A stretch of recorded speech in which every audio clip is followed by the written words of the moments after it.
Good evening, everyone. Assalamu alaikum. My name is Hiba Irfan, and I'll be teaching you chemistry. Okay? Chemistry से आप अपनी जो lower classes में है उसमें ऑलरेडी आप खातिब होंगे कि आपने केमिस्ट्री वहां पर भी पढ़ रखी होगी। उसमें कुछ चैप्टर्स थे आपके क्लास 8th में जो आपके केमिस्ट्री से रिलेटेड थे, like coal and petroleum, combustion and flame, metal, non metal, synthetic fibre and plastic, pollution of air and water. मगर वो चैप्टर आपके कुछ ऐसे खास केमिस्ट्री ओरिएंटेड नहीं थे। असली केमिस्ट्री का आगाज आपका क्लास 9 से होता है। तो इस आगाज बैच के साथ समझिए आपकी केमिस्ट्री का भी क्या हो रहा है, आगाज हो रहा है। तो असली कोर केमिस्ट्री आपकी क्लास 9 से शुरू होती है और आपकी इनफैक्ट ये जो क्लास 9th और 10th है, दोनों क्लासेस जो हैं उनका ये समझिए ये आपकी फाउंडेशन की तरह काम करती है, जिसका आपको बहुत फायदा होता है 11th एंड 12th में, जो आपका करियर डिसाइडिंग ईयर्स होते हैं। ठीक है, तो यही जो बेसिक्स होते हैं, जो बेसिक्स बिल्ड करना होता है, वो आपको क्लास 9 से ही करना होता है। ठीक है, तो मैं आपको सबसे पहले आपको इस चीज का ना सिलेबस बताऊंगी। जो आपका सिलेबस है वो आपका क्या है। ठीक, सिलेबस पे अगर हम गौर फरमाएं तो ये आपके टोटली डिफरेंट चैप्टर्स है फ्रॉम क्लास 8th। ओके, उसमें क्लास 8th में जो आपका एक डिलीटेड चैप्टर था, that was metal non metal, वो आपका जो है क्लास 10th में दोबारा भले ही आएगा, मगर बाकी के और कोई चैप्टर्स आपके खास कनेक्टेड नहीं होते हैं। मगर क्लास 9th आपका जो है वो आपका बहुत मतलब समझिए कोर केमिस्ट्री आपकी यहाँ से स्टार्ट होती है, यहाँ से आपको बूस्ट मिलता है। ठीक है, तो हम बिल्कुल बेसिक से शुरुआत करेंगे हर चीज का। अच्छा, एक बात और, क्लास एक्चुअली मोस्टली स्टूडेंट्स जो होते हैं, मोस्टली स्कूल्स में 8th तक सिर्फ साइंस होती है, एज सच डिविजन नहीं होता into physics, chemistry and biology. ठीक, वो डिवीजन आपका असल में क्लास 9 से ही शुरू होता है, मगर हमारे यहाँ वो डिवीजन एमएच क्लासेस में क्लास 6 से हो जाता है, इसलिए क्योंकि एक्सपर्ट फैकल्टी पढ़ाती है। ठीक है, तो अगर किसी को नहीं पता हो कि मैम ये क्लास 8 की केमिस्ट्री की क्या बात कर रही हैं, तो क्लास 8 की केमिस्ट्री के चैप्टर्स मैंने आपको जस्ट थोड़ी देर पहले बताए हैं। वो डिवीजन एक्चुअली हमारे यहाँ क्लास 6 से ही हो जाता है, तो हम 6 से ही फिजिक्स, केमिस्ट्री और बायोलॉजी लेकर चलते हैं। मगर आपके स्कूल्स में हो सकता है आप पहली दफा ये चीज सुन रहे होंगे एज केमिस्ट्री, तो ये हमारे यहाँ हमारे बच्चों के लिए जो हमसे जुड़े हुए हैं पहले के, उनके लिए कुछ नई चीज नहीं है। उनको पता है कि साइंस को ही 3 पार्ट्स में डिवाइड किया जाता है, that is physics, chemistry and biology. Okay, तो बिना टाइम वेस्ट करे अपन लोग जल्दी से एक नजर सिलेबस पर दौड़ा लेते हैं कि हम क्लास 9th में क्या सिलेबस पढ़ने जा रहे हैं। ठीक, चलिए।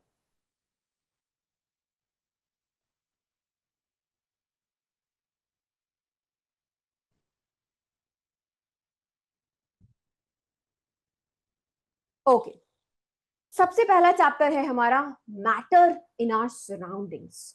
मैटर इन आवर सराउंडिंग्स में वी गोइंग टू डिस्कस कि भाई हमारे आसपास कैसा मैटर है। ठीक है, उसकी स्टेट्स क्या है, उसको आप किस तरह से इंटर कन्वर्ट कर सकते हैं एक स्टेट से दूसरी स्टेट में। ठीक है, कुछ और टॉपिक्स देखेंगे जैसे लेटेंट हीट क्या होती है, और इवापोरेशन क्या होता है, कंडेंसेशन क्या होता है, सब्लिमेशन क्या होता है। इस सारी चीजों की चर्चा जो है हम किस में करेंगे, आपकी मैटर इन आर सराउंडिंग्स, कि भाई अपने आसपास जो मैटर है उसके बारे में हम थोड़ी सी चर्चा करेंगे। सेकेंड चैप्टर में हम जाएं तो सेकेंड चैप्टर में we have is matter around us pure. अच्छा, is matter around us pure से आप ये सोच रहे होंगे मैम हम पता करेंगे कि भाई कौन सी चीज प्योर है, कौन सी चीज इम्प्योर है। जैसे आपके घर में अगर दूध आता है, मिल्क आता है, तो आप क्या कहेंगे, उसका प्योर और इम्प्योर का क्राइटेरिया आपकी नजर में क्या है, मुझे बताइए। मुझे चैट बॉक्स में बताइए कि प्योर होने के लिए आपकी नजर में अगर मैं कह रही हूं मिल्क इज प्योर और इम्प्योर, तो आप क्या कहेंगे, जल्दी बताइए फटाफट एकदम। हाँ भाई, इकरा, खदीजा, खान लाइबा, मुइन अशरफ, रैयान, राशिद, जल्दी से चैट बॉक्स में बताइए मुझे फटाफट।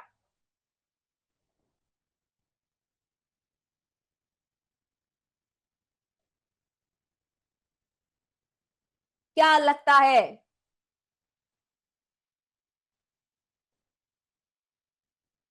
मोस्टली लोगों का यही जवाब है जो मुझे एक्सपेक्टेड था। ठीक है, कि मैम ना। अच्छा, मम्मियों का भी ना यही वो रहता है ना, वही क्राइटेरिया, सेम जवाब मुझे चैट बॉक्स में नजर आ रहा है।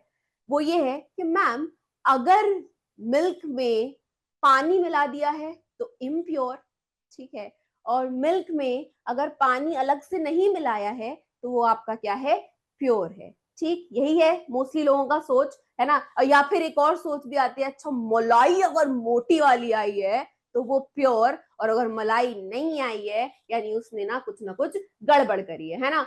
तो यही मगर इन केमिस्ट्री की दुनिया जो है वो आपकी वो थोड़ी सी अलग है। जो आपका मिल्क है वो आपका इम्प्योर है, ठीक है। वो कैसे है, इसमें कोई क्राइटेरिया नहीं है पानी मिलाने का या ना मिलाने का। वो इम्प्योर कैसे है वो हम देखेंगे इस चैप्टर में। अब ऐसा ना करना कि दूध पीना ही बंद कर दो, ठीक है, वो कहानी कुछ और है। ठीक, इस केमिस्ट्री की दुनिया में उसको इम्प्योर क्यों कहा गया है, उसका reason is something different. Okay, तो वो हम चर्चा करेंगे चैप्टर 2 में। पर तब तक ऐसा नहीं करना है कि दूध पीना ही बंद कर दिया। दूध बिल्कुल हानिकारक नहीं है। ठीक, चलिए आगे चलते हैं, क्योंकि इस मैटर राउंड प्योर तक पहुंचने में हमें थोड़ा वक्त लग जाएगा। पता चला मेरे पास कंप्लेन आ रही है पेरेंट्स की कि मास्टरनी साहिबा आपने ये कह दिया कि मिल्क इम्प्योर है और हमारे बच्चे ने पीना ही बंद कर दिया। तो ऐसा काम नहीं करना है। मिल्क इम्प्योर में क्यों कह रही हूँ, उसके पीछे केमिस्ट्री का क्या रीजन है, केमिस्ट्री आपसे क्या कहना चाहती है, वो हम देखेंगे चैप्टर 2 में। एटम्स एंड मॉलिक्यूल्स चैप्टर 3 मेरा पर्सनल फेवरेट चैप्टर जो है वो है atoms and molecules. A beautiful chapter, और सबसे ज्यादा काम आने वाला चैप्टर जो है वो आपका है atoms and molecules. Atoms and molecules की दुनिया में आप देखेंगे कि भाई आपका जो मैटर है वो किस किस तरह से आपका एटम्स एंड मॉलिक्यूल्स कंबाइन करते हैं और अलग अलग चीजें आपको देखने को मिलती हैं। उसके अलावा एक बहुत खूबसूरत सा कॉन्सेप्ट है, वो है आपका मोल कॉन्सेप्ट। कौन सा कॉन्सेप्ट है यहाँ पर आपका, मोल कॉन्सेप्ट जो है, ठीक है, मोल कॉन्सेप्ट। ये समझिए मोल कॉन्सेप्ट जो टॉपिक है वो आपका क्लास 9th का जो टॉपिक है वो क्लास 11th में चैप्टर 1 बन के आपके सामने आएगा। और अच्छे अच्छे लोगों की हवाइयां उड़ जाती हैं जब मोल कॉन्सेप्ट आप क्लास 11th में करते हैं। क्यों? क्योंकि 9th से उनके बेसिक्स खराब होते हैं। ठीक, तो मोल कॉन्सेप्ट जो चैप्टर है उसका जो आपका बेस है वो आपका क्लास 9th है, और बहुत खूबसूरत चैप्टर है। फिजिकल केमिस्ट्री का पार्ट है। अभी तो केमिस्ट्री आप एक केमिस्ट्री को आप खाली अभी तक डिवीजन आपका साइंस का हुआ into physics, chemistry and biology. आगे चल के आपका केमिस्ट्री का भी डिवीजन हो जाएगा फिजिकल, ऑर्गेनिक एंड इनऑर्गेनिक में। और मोल कंसेप्ट फिजिकल केमिस्ट्री का पार्ट है और बहुत इंपॉर्टेंट है एंट्रेंस के एतबार से भी और एकेडमिक्स के एतबार से भी। ठीक, मगर ये क्लास 9th का डिलीटेड टॉपिक है। ठीक है, मोल कॉन्सेप्ट को क्लास 9th में से एक्चुअली क्या कर दिया गया है, डिलीट कर दिया गया है। वो अब आपका क्लास 9th में आपको नजर नहीं आएगा, एनसीईआरटी में नजर नहीं आएगा। पर हमारी कोशिश रहेगी हम आपको वो चैप्टर वो टॉपिक कराएंगे, क्योंकि वो टॉपिक बहुत इंपॉर्टेंट है। आप अगर कोई एंट्रेंस देंगे, 11th एंट्रेंस देंगे, उसमें भी बहुत इंपॉर्टेंट है। और आगे चल के आपको 11th 12th में भी वो बहुत काम आएगा। और यकीन करिए आगे जो आपकी केमिस्ट्री है उसका बिना मोल कॉन्सेप्ट के कोई बेस ही नहीं रहेगा। ठीक, इसको समझना हमारे लिए बहुत इंपॉर्टेंट है। बाकी एटम्स एंड मॉलिक्यूल्स में और भी बहुत सारी चीजें हैं, जब वक्त आएगा तो हम उसको भी डिस्कस करेंगे।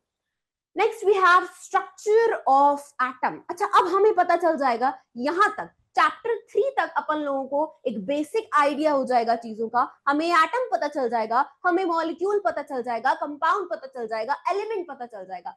अब बात आएगी कि स्ट्रक्चर क्या है एटम का। तुम्हें एटम पता चल गया, अब बताओ कि एटम में जो चीजें हैं वो किस तरह से अरेंज्ड हैं। तो डिफरेंट डिफरेंट थ्योरीज आई थी, डिफरेंट डिफरेंट साइंटिस्ट आए थे और उन्होंने अपनी अपनी थ्योरीज को बयां करा है। और उस चीज को इन्होंने कहां डाला है, स्ट्रक्चर ऑफ एटम में। अगेन इसमें बहुत सारे ऐसे कॉन्सेप्ट्स हैं जो आपको क्लास 11th में एटॉमिक स्ट्रक्चर के नाम से एक चैप्टर है, ये चैप्टर दोबारा एडवांस वर्जन में आपको वहां टकराएगा। और ये चैप्टर्स ऐसे हैं कि वहां चैप्टर बन के तो आते ही हैं, बल्कि जो आगे के चैप्टर्स हैं वो भी इनसे कनेक्टेड होते हैं। ठीक, तो यहां आपका बेस बनेगा स्ट्रक्चर ऑफ एटम का, और इसमें हम एटम का क्या स्ट्रक्चर होता है, उसमें क्या क्या चीजें मौजूद है, उनकी क्या क्या प्रॉपर्टीज है, उनके क्या क्या मॉडल्स आए थे, उन सब की चर्चा हम इस चैप्टर में करेंगे, that is structure of atom.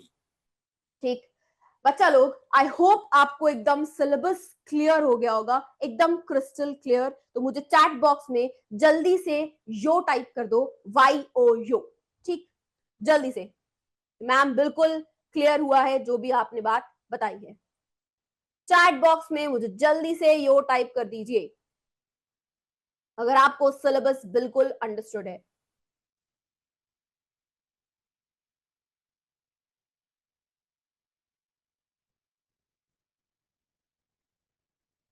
Yo ma'am, yo ma'am, yo ma'am, okay. देखो, सिलेबस का जानना इसलिए भी इंपॉर्टेंट होता है, कभी हम जंग में जाते हैं ना, तो हम हथियारों का इस्तेमाल करते हैं, हमें पता होना चाहिए हमारे पास कौन से हथियार है। तो ये जो आपकी जंग है उसमें आपका सिलेबस आपका वही हथियार है, तो उसका पता होना आपको बहुत जरूरी है, उसकी अंडरस्टैंडिंग आपके पास होनी चाहिए। अब हम आगे चलते हैं अपने चैप्टर की ओर।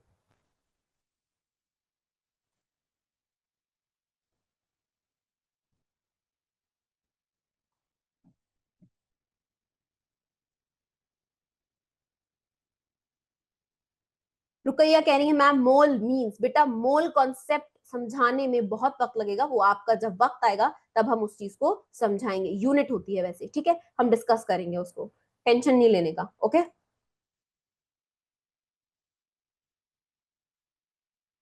चलो भाई, okay Iqra Hasnat.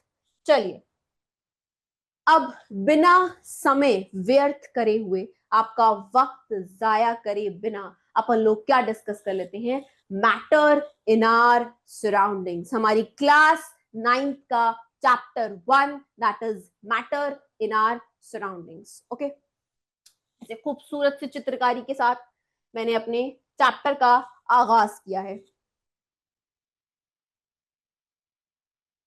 What is matter? ठीक है, अपने दिमाग का बल्ब जलाएंगे, जैसे ये बल्ब है। ठीक, what is matter?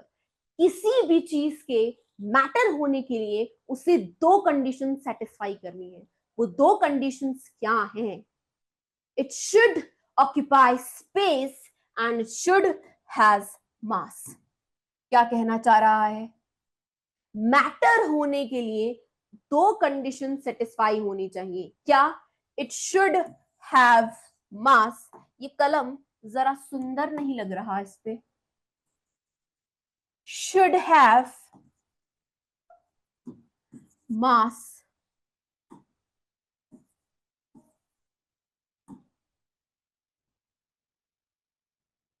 Should occupy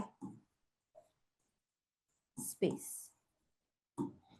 ma'am इसका क्या मतलब है? देखो, अगर किसी भी चीज को मुझे मैटर कहना है, सपोज दिस बॉटल, अगर मैं चाहती हूं कि मैं इसको क्या करूं, मैटर करार कर दूं, तो इसके लिए इस चीज को, ये जो बॉटल है, इसको दो कंडीशन सेटिस्फाई करनी पड़ेंगी। वो क्या कंडीशंस हैं? That it should have some mass, उसका कुछ ना कुछ मास होना चाहिए। उसके अलावा इट शुड ऑक्यूपाई स्पेस, वो कुछ ना कुछ जगह घेरे। ठीक, जगह घेरे, या फिर ऐसा भी कह सकते हैं it should have some volume, उसका कुछ ना कुछ वॉल्यूम होना चाहिए। सपोज अगर हमने इस बॉटल को ही देखा है, आप इस बॉटल पे गौर फरमाइए, क्या इसका कुछ ना कुछ मास है? ठीक है, अगर आप इसको वे करेंगे तो इसका कुछ ना कुछ मास आएगा। हाँ आएगा। दूसरी चीज, क्या ये कोई ना कोई स्पेस ऑक्यूपाई कर रहा है? क्या इसका कुछ ना कुछ वॉल्यूम है? The answer is also yes. तो हम इस चीज को क्या करार कर देंगे, इसको हम क्या कह देंगे, मैटर। क्या कह देंगे? मैटर कह देंगे। ठीक, तो anything which occupies space and has mass is known as matter। ठीक है, क्या होगा, क्या कहा मैंने? Anything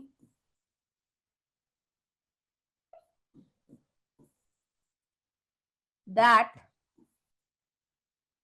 occupy space and has mass is known as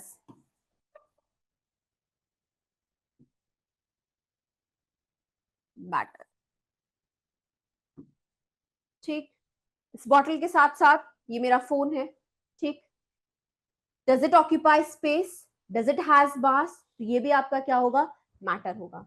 ठीक, ये box, does it occupy space, does it has mass, if the answer is yes, ये भी आपका क्या होगा, मैटर होगा। यहाँ पर आपके जो है ये बोर्ड है, क्या ये आपका कुछ मास है इसका, if the answer is yes, yes, तो आपका क्या होगा। इसके अलावा it occupies some space, it has some volume, तो ये भी आपका क्या होगा, मार्कर होगा। ये आपका जो पेन है ये भी क्या है, मैटर है। ठीक है, आपके आसपास देखिए, आप अगर बेड पर बैठे होंगे तो वो भी मैटर है, अगर आप लैपटॉप पर बैठे हैं तो लैपटॉप भी मैटर है, अगर आप टेबल पर बैठे हैं तो टेबल भी मैटर है।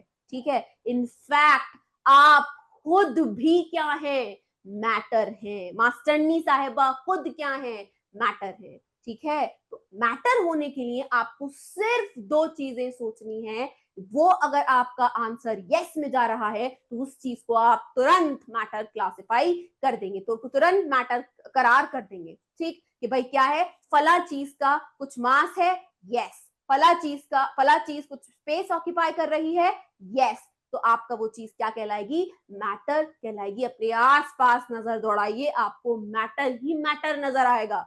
ठीक है, तो अगर अंग्रेजी में इसकी डेफिनेशन अपन लोग देखें तो क्या होती है, anything that occupies space and have mass is known as matter. Example आप बहुत सारे लिख सकते हैं अपने पास से भी।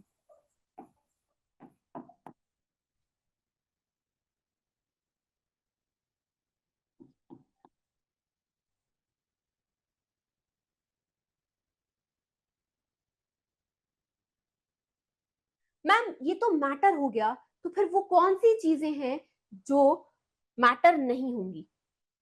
अच्छा, उससे पहले हम इन जनाब को देख लेते हैं। ये एक फिगर है आपके सामने, राइट, ये फिगर सबको विजिबल होगी, है ना।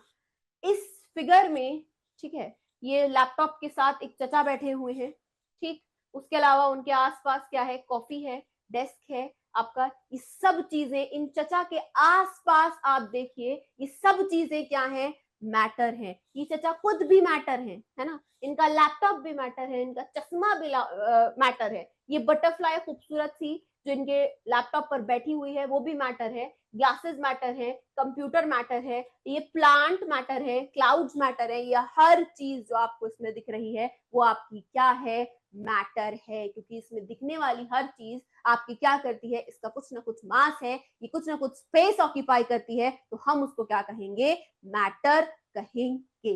ओके, पक्की बात, एकदम क्लियर, बताओ भाई।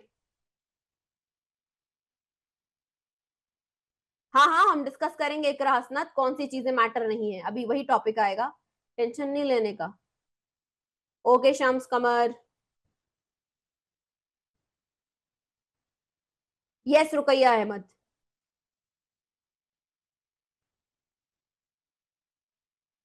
ओके, आगे चलें। ठीक,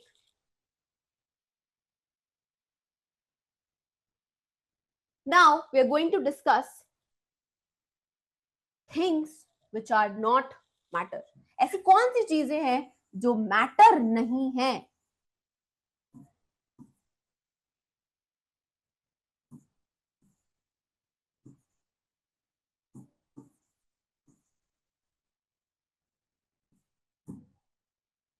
जैसे साउंड, कोई आवाज, वो मैटर नहीं है, उसका कोई मास नहीं है, इट्स नॉट ऑक्यूपाइंग स्पेस, तो आपका क्या है, मैटर नहीं है।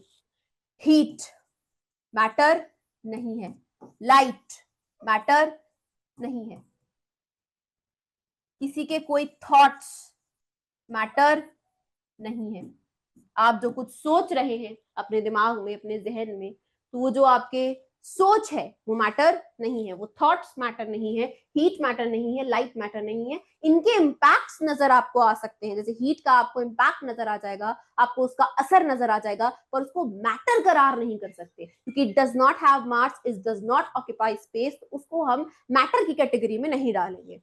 उसके अलावा आपके कुछ इमोशंस होते हैं, है ना, जेलसी, हेट्रेड। जेलसी का जो इंपॉर्टेंस है, जेलसी बेसिकली आपके रिश्तेदारों की जिंदगी में बहुत मैटर कर सकता है, पर केमिस्ट्री की दुनिया में जेलेसी भी मैटर नहीं है। ठीक है, जेलेसी, हेट्रेड, ये सब आपके रिश्तेदारों की जिंदगी में भले ही मैटर हो सकता है, मगर केमिस्ट्री की दुनिया में वो मैटर नहीं है। ऐसी बहुत सारी चीजें आप लिख सकते हैं। ठीक है, डिफरेंट डिफरेंट इमोशंस, वो आपके मैटर में नहीं जाएंगे। तो these are the things which are not classified as matter. Okay, पक्की बात। अब एक काम करिए, इस डेफिनेशन को ना नोट डाउन कर लीजिए। हाँ, एनर्जी की फॉर्म्स मैटर नहीं है, इन चचा की चित्रकारी नहीं करनी है, ये सिर्फ समझाने के लिए था। इसको लिख लीजिए, मैटर की definition, examples and things which are not matter. फिर हम आगे चलेंगे, इत्मीनान से लिख लीजिए जल्दी से। नहीं, फायर मैटर नहीं है।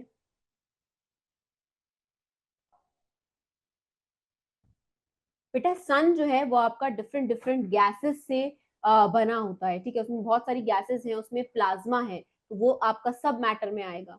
तो सन आपका मैटर है। अभी हम प्लाज्मा पढ़ेंगे, उसको हम तब डिस्कस करेंगे। ओके, आएगा, प्लाज्मा भी आएगा। सन लाइट मैटर नहीं है, पर सन मैटर है। ओके,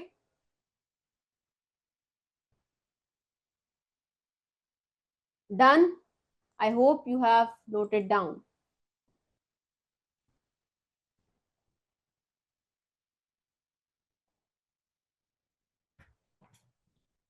ऐसा लग रहा है आज राइटिंग ज्यादा सुंदर नहीं आई है।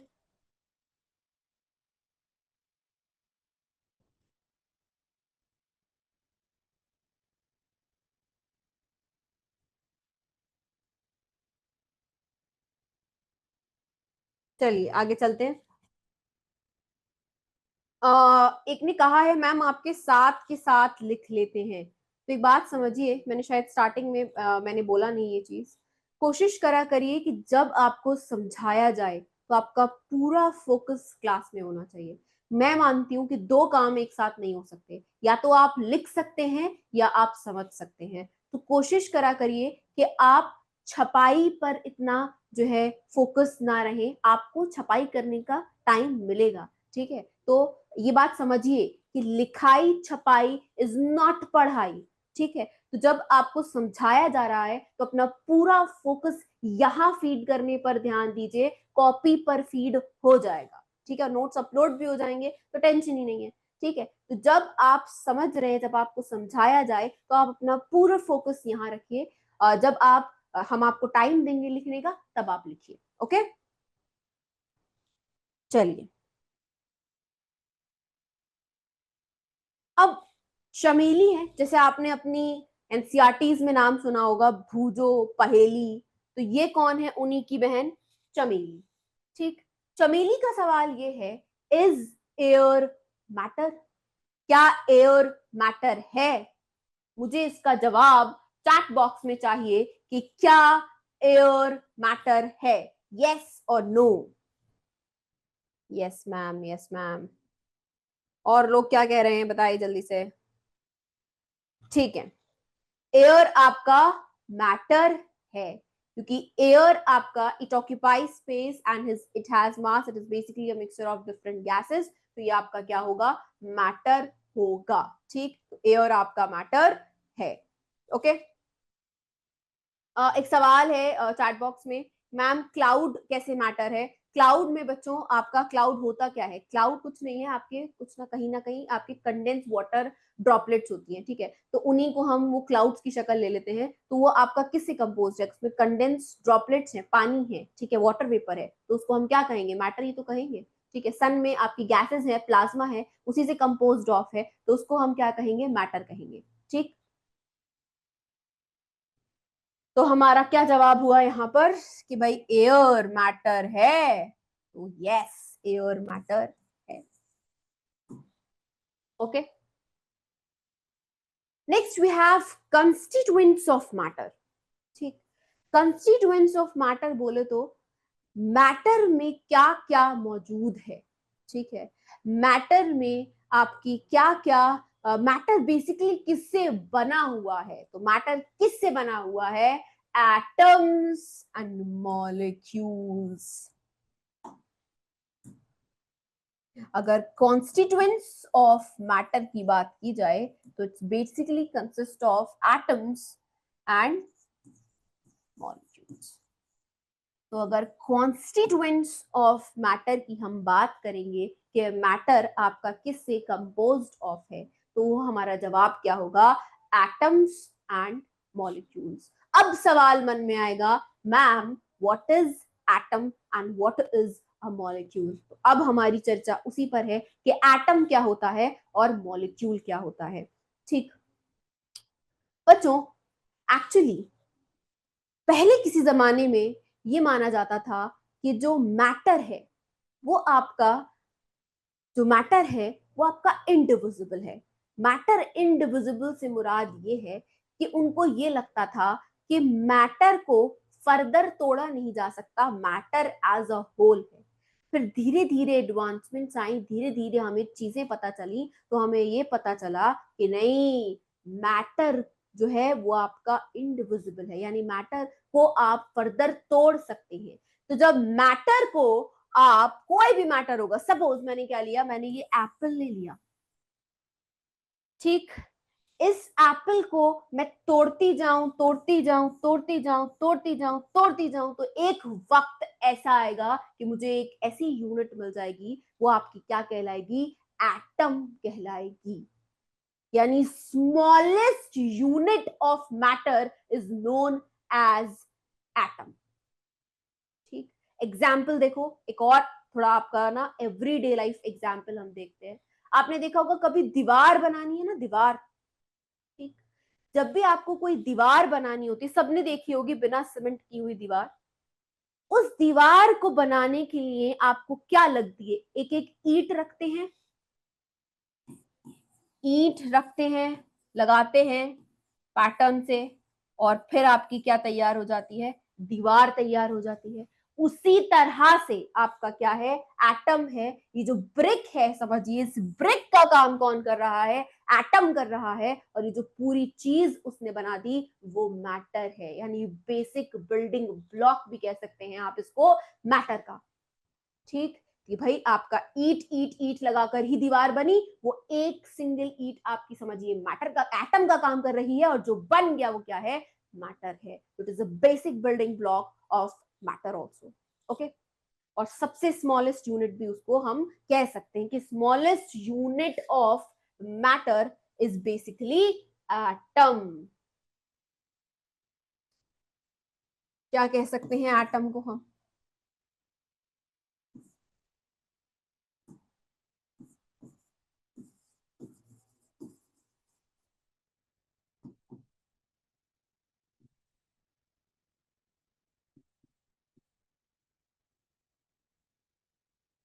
अब हुआ क्या,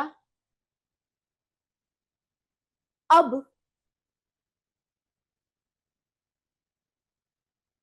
हाँ, कोई दिक्कत, ठीक है, ओके,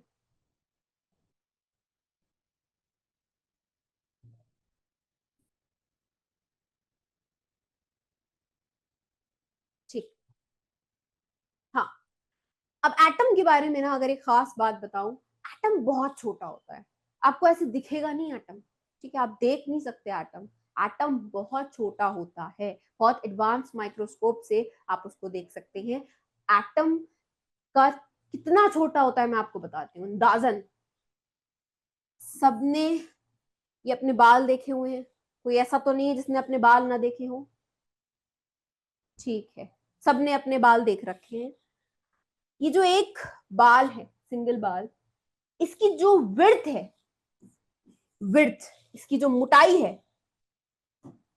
अंदाजन on an you know on an average ही माना जाता है, ठीक, साइंटिस्ट ने ये बताया है, हम गिनने नहीं बैठे हैं। ये जो बाल है, इसकी जो मोटाई है, इसको अगर आप बराबर बराबर बराबर एटम रखने जाएंगे तो आप इसकी मोटाई में, सिर्फ मोटाई में आप जो है वो कितने एटम रख सकते हैं?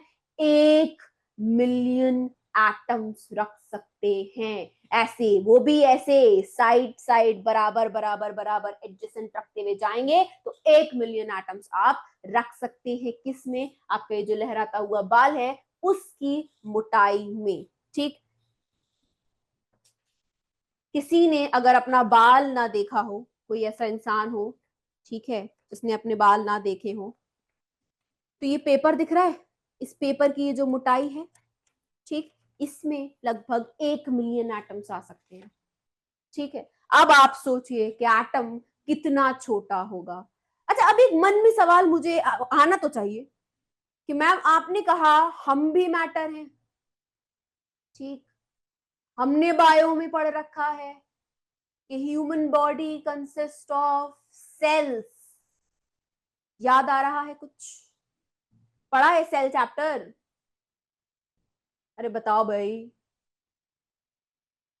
सेल चैप्टर पढ़ रखे हो?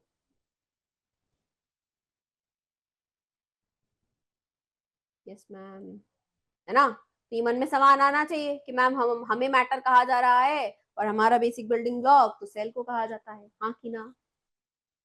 क्यों भाई? सही बात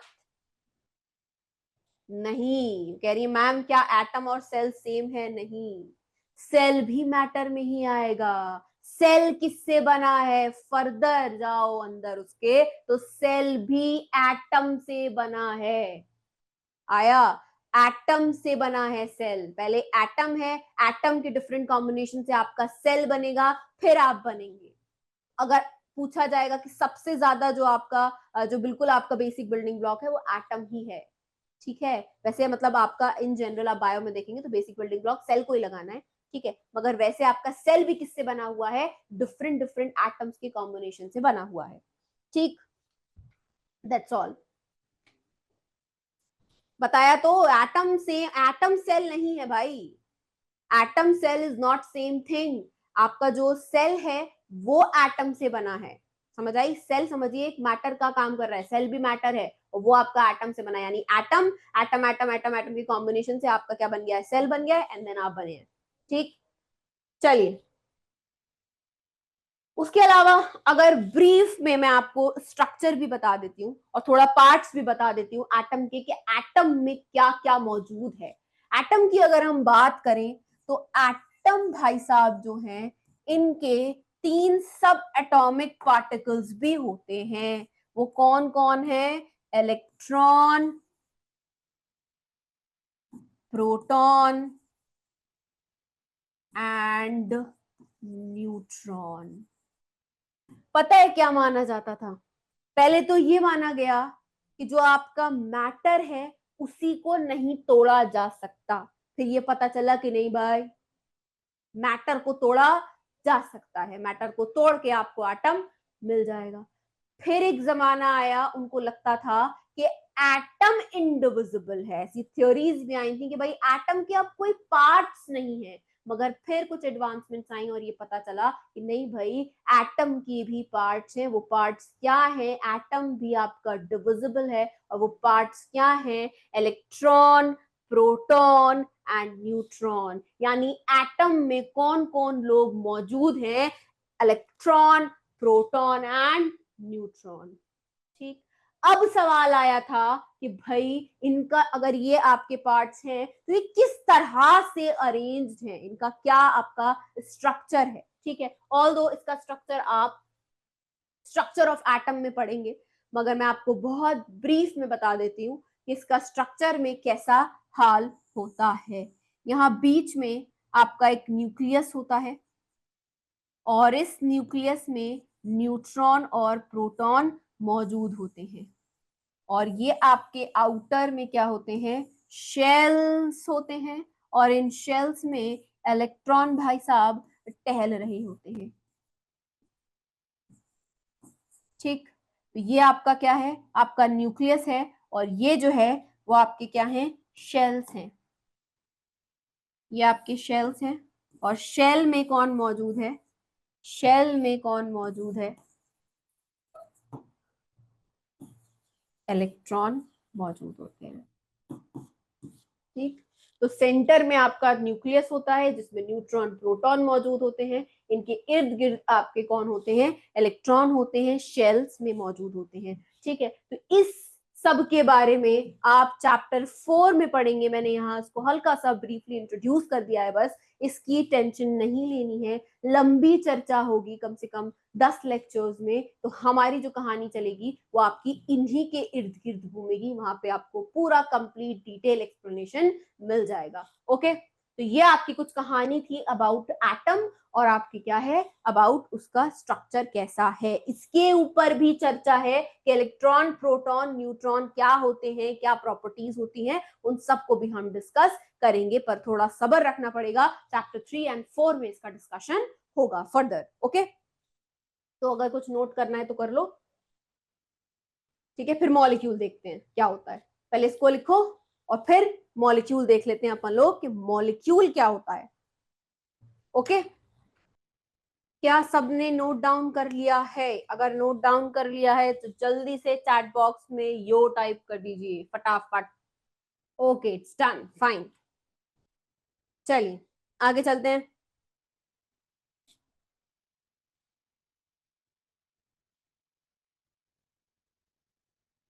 अब अपन लोग देखते हैं कि मॉलिक्यूल क्या होता है।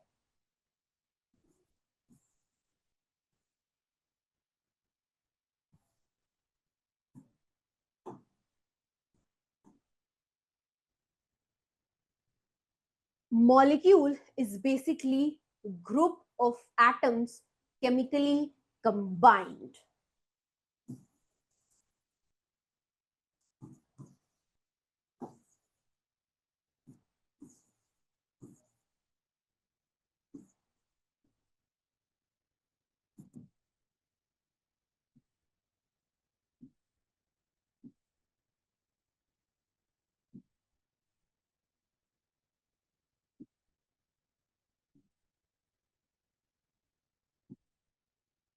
बेसिकली हम मॉलिक्यूल किसको कहेंगे, दो या दो से ज्यादा एटम केमिकली जब कंबाइन हो जाते हैं, जब आपस में दोस्ती कर लेते हैं, तो हम उनको फिर एटम ना कह के क्या कहते हैं, मॉलिक्यूल कहते हैं। क्या कहते हैं, मॉलिक्यूल कहते हैं। फॉर एग्जाम्पल, मैंने कहा O2, ऑक्सीजन का फॉर्मूला, अगर आप ऑक्सीजन की फॉर्मूला से वाकिफ होंगे तो आपको पता होगा कि ऑक्सीजन इज O2।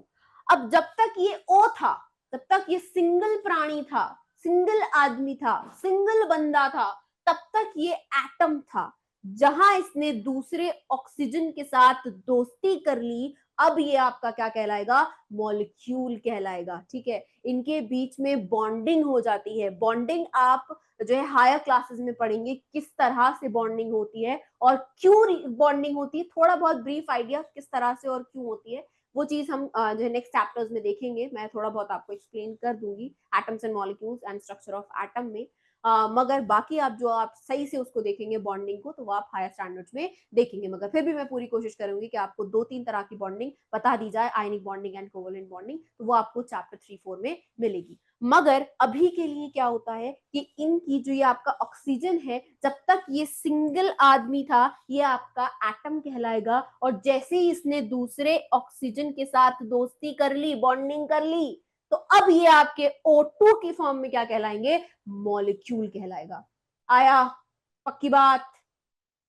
ठीक है, ऐसे ही मैं कह रही हूं H2, जब तक हाइड्रोजन अकेला आदमी था, ठीक है, सिंगल था, तब तक वो आपका क्या है, H जो है आपका क्या है, एटम है। जहां उसने दूसरे हाइड्रोजन के साथ दोस्ती कर ली, तब वो आपका क्या कहलाएगा, मॉलिक्यूल कहलाएगा, एज H2।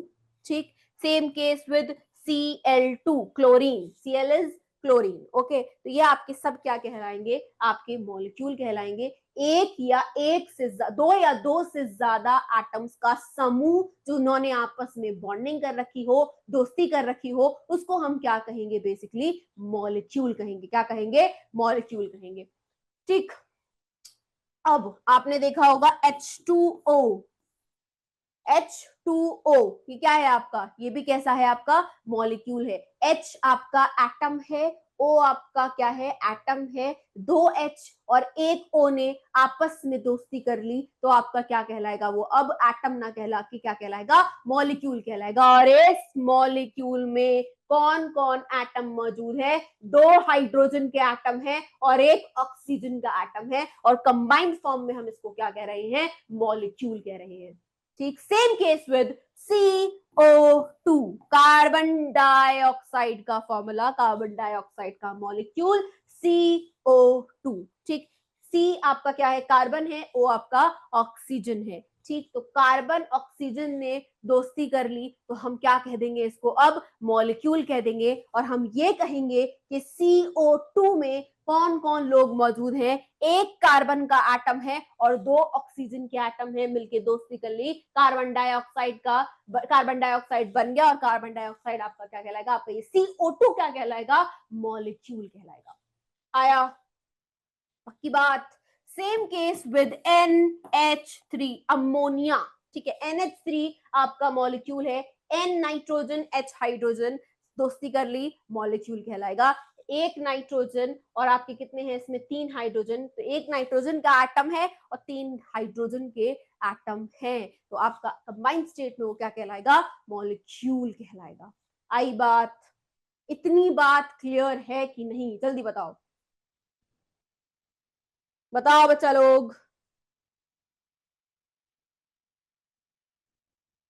मुइन, रुकैया, रैयान, नौशीन खान, लाइबा, एकदम clear, yo ma'am, yo ma'am, yo ma'am, okay, yes ma'am, एकदम क्लियर, एकदम बिंदास। चलिए, crystal clear, okay Ruqaiya, okay Shams and Jairaj Singh, yes ma'am, okay बेटा। चलिए, अच्छा, यहां पर अब हम इसको थोड़ा और आपको बता देते हैं, गौर फरमाइएगा। ये ऑक्सीजन है, ऑक्सीजन में दोनों लोग कौन है, ऑक्सीजन ऑक्सीजन है, ऑक्सीजन ऑक्सीजन है, ऐसा है कुछ है, 2 ऑक्सीजन है। ठीक, H में 2 H हैं। क्या मैं ये कह सकती हूं कि ये एक ही तरह के एटम्स हैं, दोनों एक ही तरह के एटम्स हैं? ऐसा मॉलिक्यूल, अब मेरे लफ्जों पे ध्यान देंगे, ऐसा मॉलिक्यूल जिसमें एक ही तरह के एटम्स हो उसको क्या कहा जाएगा, होमो एटॉमिक मॉलिक्यूल। क्या कहा जाएगा, होमो एटॉमिक मॉलिक्यूल। होमो बोले तो एक जैसा, होमो एटॉमिक मॉलिक्यूल, एक ही तरह के एटम से बना हुआ मॉलिक्यूल आपका क्या कहलाता है, होमो एटॉमिक मॉलिक्यूल। ठीक, अब आओ इधर, इधर 2 अलग अलग बंदे हैं, हाइड्रोजन भी है और ऑक्सीजन भी है। इधर आ जाओ, कार्बन भी है और ऑक्सीजन भी है। इधर आ जाओ, नाइट्रोजन है और हाइड्रोजन है। तो हम क्या कहेंगे इसको, हेट्रो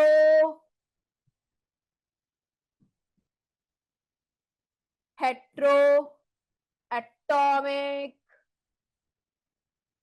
मॉलिक्यूल। यानी एक जैसे नहीं, भिन्न भिन्न प्रकार के आपके एटम अगर कंबाइन हो रहे हैं तो आपका ऐसा मॉलिक्यूल क्या कहलाएगा, हेट्रो एटॉमिक मॉलिक्यूल। याद रखना, इन टर्म्स को भी याद रखना, काम आता है। होमो बोले तो एक जैसा, ठीक है, एक जैसे अगर एटम्स हैं, एटॉमिक एटम से बना मॉलिक्यूल, एक जैसे एटम से बना molecule is homo atomic molecule. Next, different atoms के कॉम्बिनेशन से बना हुआ molecule is hetero atomic molecule. That's all. ये आपकी चर्चा हो गई अबाउट मॉलिक्यूल। ठीक, लिख लीजिए इसको, फिर आगे चलते हैं अपन लोग।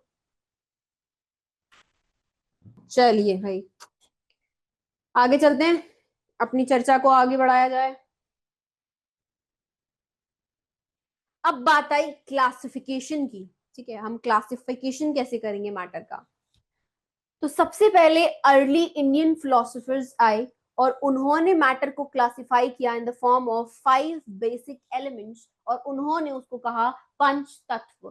पंच तत्व बोले तो air, earth, fire, sky and water. उनके हिसाब से, क्योंकि ये फिलोसोफर्स थे, इन्होंने कोई ऐसा एक्सपेरिमेंटल काम नहीं किया था, अपने लॉजिक के हिसाब से, अपनी नॉलेज के हिसाब से उन्होंने क्लासिफिकेशन किया मैटर का, और ये कहा कि दुनिया की हर चीज जो है, चाहे वो लिविंग हो चाहे वो नॉन लिविंग हो, वो इन्हीं 5 चीजों से बनी होती है, that is air, earth, fire, sky and water. तो उनके हिसाब से ये था कि जो दुनिया की हर चीज है, चाहे वो लिविंग है या फिर नॉन लिविंग है, वो इन्हीं चीजों से बनी है, और उन्होंने उन चीजों को एक कॉम्बिनेशन में लिया और उसको कहा पंच तत्व। और पंच तत्व के हिसाब से that according to them everything living or non-living was made up of these 5 basic elements, that is पंच तत्व।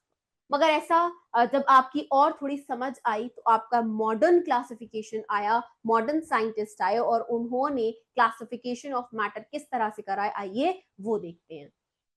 उन्होंने कहा मॉडर्न क्लासिफिकेशन के हिसाब से जो आपका है, मैटर को 2 भागों में डिवाइड किया जा सकता है on the basis of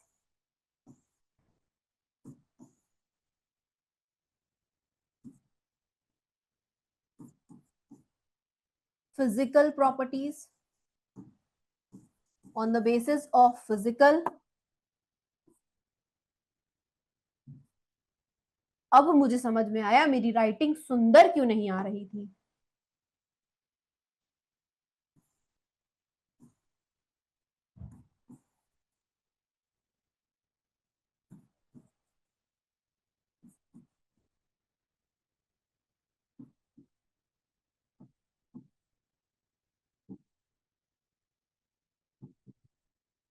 and on the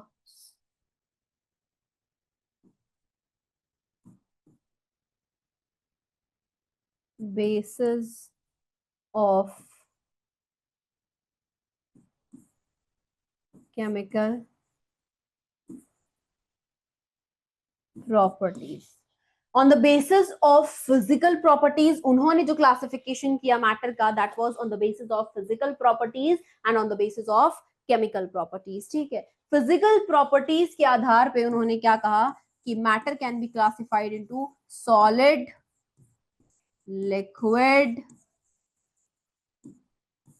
gas. Matter कितनी तरह का हो सकता है, gas, plasma and BEC. BEC की फुल फॉर्म होती है बोस आइंस्टाइन कंडेंसेट, हम बाद में देखेंगे। Okay, on the basis of physical properties उन्होंने कहा matter can be solid, liquid, gas, plasma and BEC. और ये BEC is Bose Einstein condensate, और इन चीजों के बारे में हमारी लंबी चर्चा है। ठीक है, on the basis of chemical properties में that was pure and impure. Pure जैसे कि एलिमेंट और compound, impure is basically mixtures, and mixtures can be homogeneous,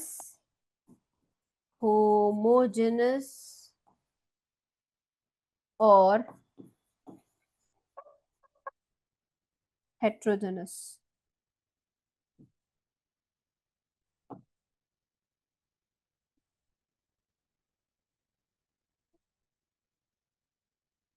ठीक, होमोजेनस एंड हेट्रोजेनस। तो हमने क्या देखा कि भाई on the basis of physical properties and chemical properties के मैटर को क्लासिफाई किया गया। फिजिकल प्रॉपर्टीज में हम डिस्कस करेंगे solid, liquid, gas, plasma and BC. Chemical properties के बेस पर जो थे वो थे प्योर एंड इम्प्योर। प्योर में हम 2 डिस्कस करेंगे, that is element and compound. Impure is all about mixtures. Mixtures भी कैसे, होमोजेनस एंड हेट्रोजेनस मिक्सचर्स। अगर हम इस क्लासिफिकेशन की पूरी बात करें तो इस जो ये आपका फर्स्ट पार्ट है, this part will be discussed in this chapter, that is matter in our surroundings, chapter 1।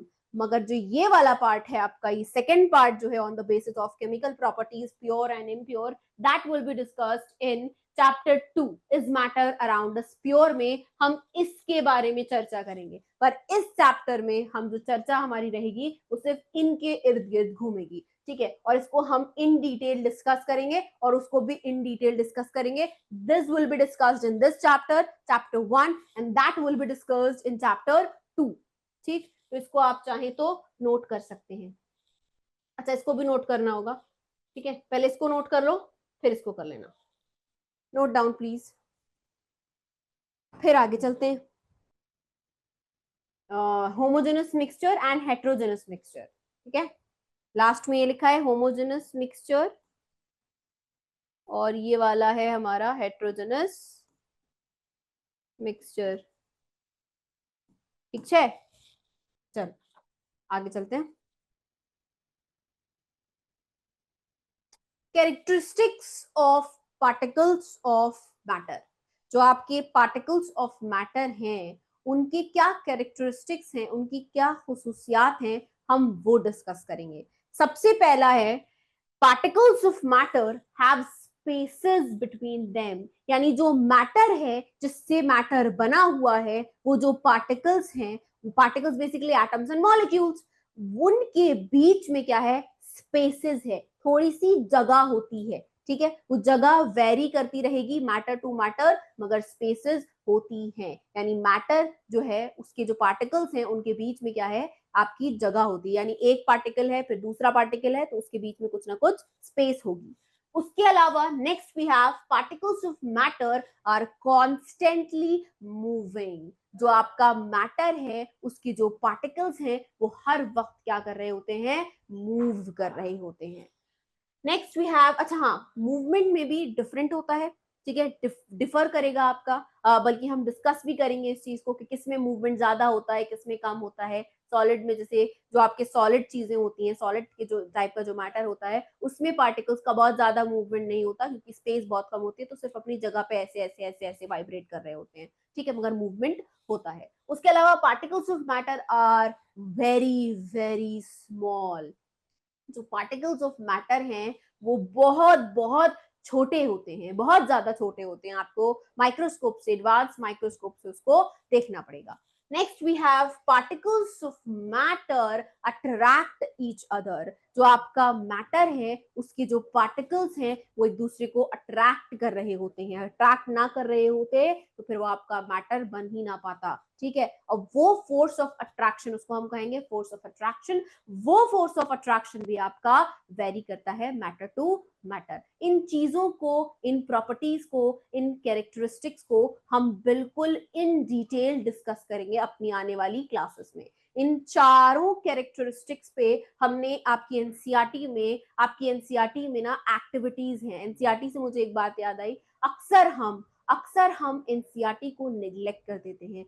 आपको ऑल्दो मेरी क्लास में जो मेरे नोट्स होंगे, जो मेरे लेक्चर्स होंगे, उसमें एनसीईआरटी का चप्पा चप्पा मैं कवर करती हूँ, ठीक है, चाहे वो एनसीईआरटी के नीले पीले बक्से हो, चाहे एनसीईआरटी की थ्योरी हो, चाहे क्वेश्चंस हो, चाहे एनसीईआरटी के what have you learned last में समरी हो, हर चीज आपको अपने नोट्स में अवेलेबल मिलेगी। But still I want you to read the NCERT once, क्योंकि एनसीईआरटी समटाइम्स जो है अगर आप पहली दफा में पढ़ते हैं तो इट्स क्वाइट ना कभी कभी बोरिंग लगता है, मगर आप जब एक बार नोट्स कवर कर लेंगे, लेक्चर कवर कर लेंगे, फिर जब आप एनसीईआरटी की रीडिंग करेंगे तो आपको हर चीज समझ आएगी। तो इसलिए हो सकता है एक दो पॉइंट ऐसा हो जो मास्टरनी साहिबा से मिस हो गया हो तो वो आपको एनसीईआरटी में मिलेगा। तो इसलिए एनसीईआरटी को लाजमी करना है, एनसीईआरटी को बिल्कुल इग्नोर नहीं करना है। NCERT is very very very important, ठीक है। हर एग्जाम्स में, चाहे वो आपके एकेडमिक्स हो, फाउंडेशन हो, एग्जाम्स हो या फिर आपका एंट्रेंस एग्जामिनेशन हो, उस लिहाज से भी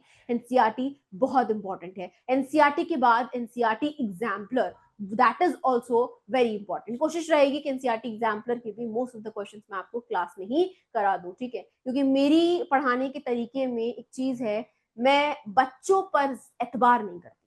बच्चों पर एतबार किस चीज में नहीं करती, कि आप लोग डिफरेंट रिसोर्सेज से पढ़ेंगे, बड़े आलसी लोग हो, कहूंगी एनसीईआरटी पढ़ लेना पर फिर भी आधी जनता नहीं पढ़ेगी। तो इसीलिए मेरी कोशिश रहती है, वही नोट्स के पन्ने तुम लोग फिर भी पलट लेते हो पर डिफरेंट रिसोर्सेज से तुम इतना ज्यादा नहीं भाग पाते, तो मेरी कोशिश रहती है कि मेरे नोट्स में हर चीज आपको अवेलेबल हो जाए ताकि मैं अपनी तरफ से जो है सेटिस्फाई हो जाऊं कि हाँ अब तक हर चीज पहुंच गई है। अब आपको चीजें क्या होती है, एकदम स्पून फीडिंग आपको करा दी गई है और फिर भी आप नालायकी कर दें तो इसमें क्या हमारा दोष। ठीक, वैसी नालायकी आपको बिल्कुल नहीं करनी है। आप फिर भी अपनी तरफ से भी एनसीईआरटी को रीड करिएगा, बाकी फिर भी आपके नोट्स में मोस्टली चीजें आपको मिलेंगी। ठीक, हाँ भाई कुछ कहना चाह रहे हैं क्या? ठीक है, ठीक है, तो ये आपके क्या है, ये आपके कैरेक्टरिस्टिक्स हैं और इन कैरेक्टरिस्टिक्स को वैसे अपन लोग नेक्स्ट क्लास में डिस्कस करेंगे। मैं यही बता रही थी ये कैरेक्टरिस्टिक्स जो है वो आपकी ना एनसीईआरटी में कहीं देखना, अगर एनसीईआरटी तुम लोगों ने खोली हो चैप्टर 1 की तो एनसीईआरटी में साइड साइड में एक्टिविटीज दे रखी है। ठीक है, वो एक्टिविटीज से भी सवाल पूछे जाते हैं और उन एक्टिविटीज को अपन लोग डिस्कस कर लेंगे, तब आपको ज्यादा अच्छे से वो एक्टिविटीज समझ में आएंगी। वो एक्टिविटीज जो हैं उसको हम इन डिटेल देखो डिस्कस करेंगे। ठीक, तो ये एक्टिविटीज हैं जहां से सवाल बनता है और इन सब कैरेक्टरिस्टिक्स पर वो एक्टिविटीज मौजूद है जिसको हम नेक्स्ट क्लास में डिस्कस करेंगे। तो आपका फिलहाल जो काम है वो यह आपको अच्छे से नोट्स रिवाइज करने हैं और क्लास में बहुत अटेंटिव रहना है। भले ही आप कैमरा के उस पार हैं मगर फिर भी you have to be very very attentive. ऐसे नहीं सोचना है कि वीडियो गेम की तरह या जो है वीडियो की तरह मूवी की तरह आपको लेक्चर को नहीं देखना है। प्रॉपर आपको बैठकर नोट्स बनाकर लेक्चर को जो है देखना है और उसको उसी तरह से फॉलो करना है, उसी तरह से आपको रिवाइज करना है। ठीक है, अगर आपका कोई भी डाउट है, मन में सवाल है किसी भी तरह का regarding the course, regarding the syllabus, regarding chemistry और regarding the lecture which we have discussed today, so you can ask in the chat box. बताइए भाई। और कैरेक्टरिस्टिक्स ऑफ मैटर को और थोड़ा डिटेल में हम नेक्स्ट क्लास में डिस्कस करने जा रहे हैं। ठीक है, नेक्स्ट क्लास में करेंगे। ओके, तो अब मुझे बताइए अगर आपको जरा भी कोई डाउट है तो। एक बहुत अच्छा सवाल आया है, मैम क्या पूरा चैप्टर कंप्लीट करने के बाद एनसीईआरटी करनी है? It depends. ठीक है, एक सवाल है, किसका सवाल है ये? इकरा का सवाल। इकरा बहुत मजेदार सवाल पूछती हैं, हर दफा बहुत अच्छे सवाल होते हैं इनके। जो ये क्लास है इसमें जो आपने लिखा है कि मैम हाँ एनसीईआरटी, वैसे जैसे मैंने टॉपिक पढ़ा दिया तो कोशिश करिए उसके साथ ही आप एनसीईआरटी को रीड कर लीजिए और उसके बाद एक बार लास्ट में आप लोग उसको रिवाइज कर लीजिएगा। ठीक, उसके अलावा एक सवाल और है इनका। हाँ, कोशिश रहेगी एनसीईआरटी एक्टिविटीज को आपको करा दिया जाए। ठीक है, थियोरिटिकल करा दिया जाए और अगर एक्सपेरिमेंटल पॉसिबल हुआ तो करा देंगे, बाकी थियोरिटिकल तो डिस्कस मैं करती ही हूँ क्लास में। ठीक, क्योंकि एनसीईआरटी एक्टिविटीज से भी सवाल बन जाता है। ओके, जयराज का कोई डाउट नहीं है। ओके जयराज, बीईसी डिस्कस करेंगे आने वाले लेक्चर्स में, बीईसी डिस्कस होगा, बोस आइंस्टाइन कंडेंसेट पे चर्चा है। ठीक है, तो तब तक का थोड़ा सब्र रखो शम्स। अच्छा ठीक है Iqra, I try my best. Okay, ताकि हम प्रैक्टिकल करा पाए। आई ट्राई, ओके, कि हम प्रैक्टिकल करा सके, कोशिश रहेगी। ठीक, कोई दिक्कत नहीं है। तो यहाँ हम लोग अपना सेशन एंड करते हैं। यो मैम, यो मैम, अगर एकदम बढ़िया लगा है लेक्चर तो आप यो टाइप कर दीजिए चैट बॉक्स में, जब तक हम आपके नोट्स को अपलोड कर देते हैं।